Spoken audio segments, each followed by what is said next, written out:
Сөйтіп ұстаз сіз уағыз айтып жүрсіз ғой енді елдің арасында. Мен де бір уағыздан естігемін дейді истиғфар жайында ше. Сол өмірімдегі тірі мысалмен мен мысалын айта жүрші деп айтты дейді шәкірт. Айтты дейді.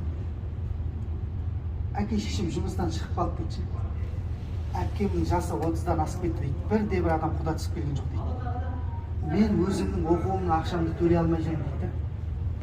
Былайша айтқанда бір сондай кезеңдер болады ғой өмірде. Плотно қадалатын ше. Бір қадалған кезде 10 рет қадалатын кезеңдер болады. Өмір сүргім келмей қалды дейді. Сөйтіп жаңа уағызды естіп қалған ғой истиғфар туралы. Таңертең таң намазынан бастап отырдым дейді истиғфар айтуға. Құптан намазына жағым талып кеткенге дейін истиғфар айттым дейді. Сөйтсем 30 мың истиғфар айтып дейді жабала. Ұстаз сенесің ба дейді. Бір аптадан кейін әке шешеме жұмысқа направление келді дейді шақыруға. Оқуымның төлеп беретін ақшасын туысқаным шықты дейді. Апама 2 аптадан кейін құда түсіп бір жігіт келді, екеуі бақытты болып кетті.